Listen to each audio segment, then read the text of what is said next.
আমাকে হোটেলে নিয়ে যায় উনি। মানে এটা কি আবাসিক হোটেলে? হ্যাঁ, তোমার অনেক জায়গাতে হোটেল পাওয়া যায়, যেমন তোমার ঢাকা শহরে তো হোটেলের অভাব নেই, যে কোনো আবাসিক হোটেলে মানে আছে। পরে একদিন সারা রাতের জন্য আমার নিয়ে যায়, পরে আমি তার সাথে চলে গেলাম। তো ভাবলাম ও যেইভাবে আমার সাথে মেলামেশা করে, কারণ ও তো একটা বিবাহিত ছিল, আর আমার তো সে সবকিছু বুঝতো, ও তো সব বুঝতো, আর আমি তো বুঝতাম না।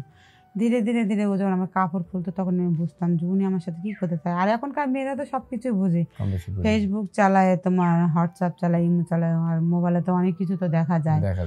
এইগুলো দেখে তো আমি তো বুঝতাম যে ও আমার কাছে কোনটা চায়, আর আমারও ভালো লাগতো যেহেতু সে আমার ভালোবাসে। আর আপনার এই গার্মেন্টসের লাইনশিপ কি এটাই আপনার জীবনের সর্বপ্রথম নাকি? এটাই আমার জীবনে সর্বপ্রথম ছিল। মানে ওর জীবনে আমি কিরকম ছিলাম সেটা আমি জানি না, ওর জীবনে আমি প্রথম নাকি জানি। তো ও বিবাহিতা ছিল এটা আমি জানতাম, কিন্তু আমার জীবনে সর্বপ্রথম ও একটা পুরুষ ছিল। আচ্ছা। কিন্তু আস্তে আস্তে আমার সব কিছু কাপড় চোপড় খোলে, মানে শারীরিক সম্পর্ক চাহিদা যখন ও মিটায়, কিন্তু আমার সেই রকম ভালো লাগছিল যে আমি এটা ভুলে গেছিলাম যে ও একটা বিবাহিত, মানে আমার মনেই ছিল না। আচ্ছা। পরে আমরা সারা রাত ছিলাম ওই জায়গায়, 3-4 বার মানে শারীরিক সম্পর্ক চাহিদা মেটালাম, সকালবেলা চলে আসলাম। পরে মাঝে মাঝে আমার মানে রাতে একা ঘুমাতে গেলে মানে কোনো রকম ভালো লাগে না, মানে কাছে পারলে। আর আগে একা ছিলাম, মানে এগুলো কোনো ধান্দাই ছিল না, তখন তো আমি বুঝতামই না।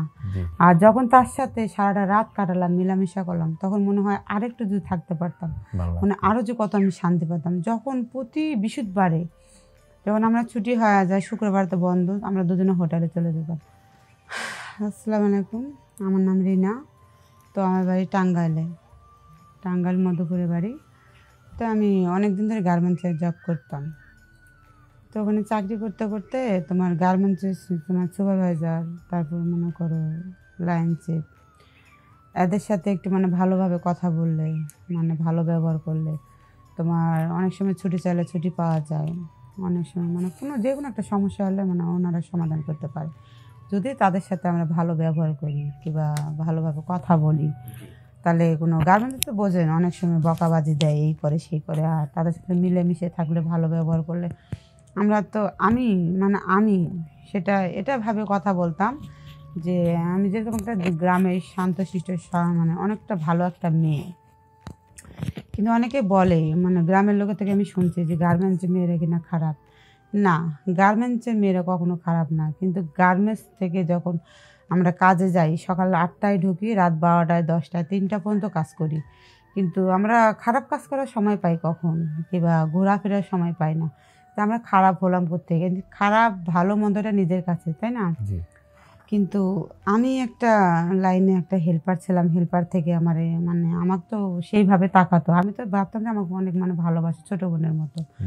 আমাকে লাইন চিপ তাদের বলা হয়, কিন্তু সে তো কোনো জায়গায় তাকাতো এটা আমি জানতাম না।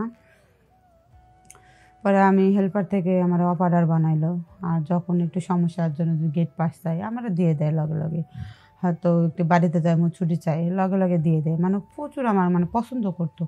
কিন্তু ওনার দেশে বউ বাচ্চা ছিল, আর আমি তো অবিবাহিত ছিলাম, মানে এই 18-19 বছর বয়স তখন আমার। তো আমার একদিন হঠাৎ করে বলে যে দেখো আমি তোমার সাথে একটু ঘুরতে যেতে চাই, হয়তো কোনো জায়গায় বেড়াতে চাই। তা আমি বললাম আপনি একটা লাইন চিপ, আর আমি আপনার সাথে একটু বাইরে ঘুরতে যাই, এটা একটা কেমন দেখা যায় না? তারপরে মনে করেন অনেক সময় কেউ দেখলো, পরে একটা লাইনে একটা মানে অনেক মানে কেলেঙ্কারি হতে পারে। ওটা কোনো ব্যাপার না, তুমি একদিন চলো আমার সাথে। পরে উনি আমার একদিন পার্কে নিয়ে যায় ঘুরতে। তো আমি সারাদিন তো বাসা থেকে ছুটি দিন, তার সাথে তো আপনার কোনো রিলেশন নাই না? না, মানে উনি বাসতো, হ্যাঁ উনি আমাকে প্রচুর ভালোবাসতো, কিন্তু আমি এটা বুঝতাম না।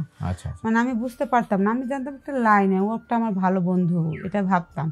তারপর আমি গেলাম, তা দেখি আস্তে আস্তে আমার শরীরে হাত দেয়, হাত দেয়, তখন মনে হয় শ্বশুরই ছিল। পরে আস্তে আস্তে আমি ভাবলাম যে ও কী চায় আমার কাছ থেকে। তখন তার আমি মানে মাঝে মাঝে বলতাম যে আপনি আমার সাথে এরকমটা করেন, কাকে আমি তোমার অনেক ভালোবাসি, ভালো লাগে বিধে এরকম করি, কিন্তু হ্যাঁ দেশে বউ বাচ্চা আছে, সমস্যা নেই, তোমার জায়গায় তুমি থাকবা, হ্যাঁ জায়গায় হ্যাঁ থাকবো, এটা বলে আমাকে অনেক কথা বলতো। আর মেয়ে মানুষ তো রসের কথা শুনে তো পাগল হয়ে যায়, আর মন অন্যরকম গইলা যায়। এটা মনে আমি তার সাথে সম্পর্ক রাখলাম ভালোভাবে, এইভাবে করতে করতে 6-7 মাস হয়ে যায়। পরে একদিন হঠাৎ করে আমাকে হোটেলে নিয়ে যায় উনি। মানে এটা কি আবাসিক হোটেলে? হ্যাঁ, তোমার অনেক জায়গাতে হোটেল পাওয়া যায়, যেমন তোমার ঢাকা শহরে তো হোটেলের অভাব নেই, যে কোনো আবাসিক হোটেলে মানে আছে। পরে একদিন সারা রাতের জন্য আমার নিয়ে যায়, পরে আমি তার সাথে চলে গেলাম। তো ভাবলাম ও যেইভাবে আমার সাথে মেলামেশা করে, কারণ ও তো একটা বিবাহিত ছিল, আর আমার তো সে সবকিছু বুঝতো, ও তো সব বুঝতো, আর আমি তো বুঝতাম না। ধীরে ধীরে ধীরে ও যখন আমার কাপড় খুলতো তখন আমি বুঝতাম যে উনি আমার সাথে কি করতে চায়। আর এখনকার মেয়েরা তো সব কিছু বুঝে, ফেসবুক চালায়, তোমার হোয়াটসঅ্যাপ চালায়, ইমো চালায়, আর মোবাইলে তো অনেক কিছু তো দেখা যায়। এইগুলো দেখে তো আমি তো বুঝতাম যে ও আমার কাছে কোনটা চাই, আর আমারও ভালো লাগতো যেহেতু সে আমার ভালোবাসে। আর আপনার এই গার্মেন্টসের লাইনশিপ কি এটাই আপনার জীবনের সর্বপ্রথম নাকি? এটাই আমার জীবনে সর্বপ্রথম ছিল। মানে ওর জীবনে আমি কিরকম ছিলাম সেটা আমি জানি না, ওর জীবনে আমি প্রথম নাকি জানি। তো ও বিবাহিতা ছিল এটা আমি জানতাম, কিন্তু আমার জীবনে সর্বপ্রথম ও একটা পুরুষ ছিল। আচ্ছা। কিন্তু আস্তে আস্তে আমার সব কিছু কাপড় চোপড় খুলে মানে শারীরিক সম্পর্ক চাহিদা যখন ও মেটায়, কিন্তু আমার সেই রকম ভালো লাগছিল যে আমি এটা ভুলে গেছিলাম যে ও একটা বিবাহিত, মানে আমার মনেই ছিল না। পরে আমরা সারা রাত ছিলাম ওই জায়গায়, 3-4 বার মানে শারীরিক সম্পর্ক চাহিদা মেটালাম, সকালবেলা চলে আসলাম। পরে মাঝে মাঝে আমার মানে রাতে একা ঘুমাতে গেলে মানে কোনো রকম ভালো লাগে না, মানে কাছে পারলে। আর আগে একা ছিলাম, মানে এগুলো কোনো ধান্দাই ছিল না, তখন তো আমি বুঝতামই না। আর যখন তার সাথে সারাটা রাত কাটালাম, মেলামেশা করলাম, তখন মনে হয় আরেকটু যদি থাকতে পারতাম, মানে আরও যে কত আমি শান্তি পেতাম। যখন প্রতি বৃহস্পতিবারে যখন আমরা ছুটি হয়ে যায়, শুক্রবার তো বন্ধ, আমরা দুজনে হোটেলে চলে যেতাম, এইভাবে অনেক সম্পর্ক করতাম। কিন্তু না, এটা আমার করা ঠিক হয় না, কারণ উনি তো একটা বিবাহিত, আর উনি তো মনে একটা লাইন ছিল, আর আমি একটা সিনিয়র অপারেটর ছিলাম। কিন্তু আমি এটা কীভাবে করতে পারি? হ্যাঁ, করতে পারতাম যদি উনি বিবাহিত না হতো, কিংবা আমার বিয়ে হয় না, ওর বিয়ে হয় না, হয়তো আমরা এটা সম্পর্ক করতেছি, কিংবা আমরা বিয়ে করব, এটা সিদ্ধান্ত নিতে পারতাম যে ও যে আমার কাছে আসবে। আমি এতই পাগল হয়েছি যে আমি তারা যে বলবো যে না, কারণ তুমি তো আমার বিয়ে কখনো করবে না, কারণ তুমি তো বউ বাচ্চা আছে, আর আমার তো বিয়ে হয় নাই। আমি কিভাবে করতে পারি যে আমি তারা যে বাধা দেবো, কিন্তু এটা আমার মাথার সেন্সিতে মানে ছিল না, মানে তার আমি কোনো রকম বাধা দিতেই পারি না। পরে পরে আমি এইভাবে তাকে থাকতাম, অনেক কয়বার হোটেলে গেছি, মানে হিসাব ছাড়া কতবার গেছি আমি নিজেই মনে করতে পারবো না। এইভাবে অনেক দিন গেছে, অনেক দিন। কিন্তু আমি এত পাগল হয়েছি ওর উপর, মনে করার মানে আমি কি দিয়ে আপনাদের বুঝাই, কিন্তু এটা আমি বাড়ির থেকেও বলতে পারতেছি না। পরে এই ব্যাপারটা আপনার গার্মেন্টসে কেউ বুঝতে পারে নাই আপনি যে না, এটা বুঝবে কেমনে? সকালবেলা আমি যাই আমার মতো, আমি হ্যার মতো হই, কিন্তু হ্যাঁ কথাবার্তা বলে আমরা বাড়িতে আসলে, ফোনে বাসায় আসলে আমাদের কথাবার্তা হোয়াটসঅ্যাপে ইমোতে হয়, কিন্তু বৃহস্পতিবারের দিন আসলে আমরা হোটেলে চলে যাই দুজনেই। ঠিক আছে। কিন্তু ও আমার কখনো বলে নাই যে ও আমার বিয়ে করবে, আমিও তারা বলি নাই। কারণ আমি হ্যাঁ সম্পর্ক রাখছি, শারীরিক সম্পর্ক চাহিদা মেটাচ্ছি, সব কিছু করছি, কিন্তু এটাই তো আমার ভুল ছিল। কিন্তু এটা আমি ভুলে গেছিলাম তার বউ আছে, সংসার আছে, বাচ্চা আছে, সে কখনো বিয়ে করবে না। কিন্তু ও আমার কখনো বিয়ের আশা দেয় নাই, আমিও তার কিছু বলি নাই।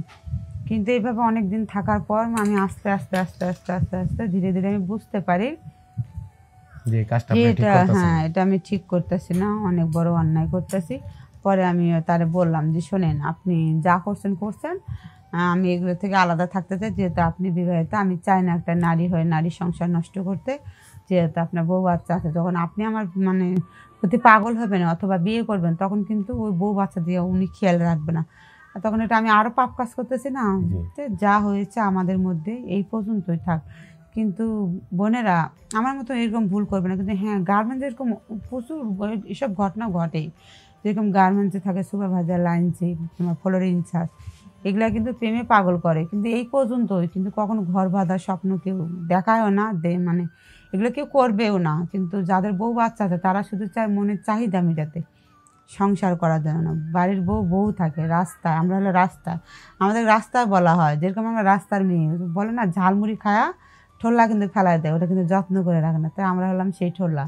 কিন্তু আমাদের এটা বোঝার দরকার যে আমি একটা পরপুরুষের সাথে এইভাবে সম্পর্ক করতেছি, সে বিবাহিত কিনা। আর হ্যাঁ, যদি অবিবাহিত হয় এটা সম্পর্ক করলে করা যায়, যেরকম ওর বিয়ে হয় না, আমার হয় না, আমি শারীরিক চাহিদা মিটাইতেছি, আমার মনের মানে তৃপ্তি মিটাইতেছি তারে দিয়ে, দিন রাত 24 ঘন্টা সময় কাটাতেছি, ভালো লাগতেছে, আমি মজা পাইতেছি, হ্যাঁ মজা পাইতেছে। কিন্তু সে তোমার বিয়ে করতে পারে, কারণ সে যখন তোমার মায়ের জড়ায় যাব। কিন্তু আমার মতো এসব ভুল কোনো বোনেরা যেন না করে। আজকের মতো বিদায় নিলাম, আল্লাহ হাফিজ।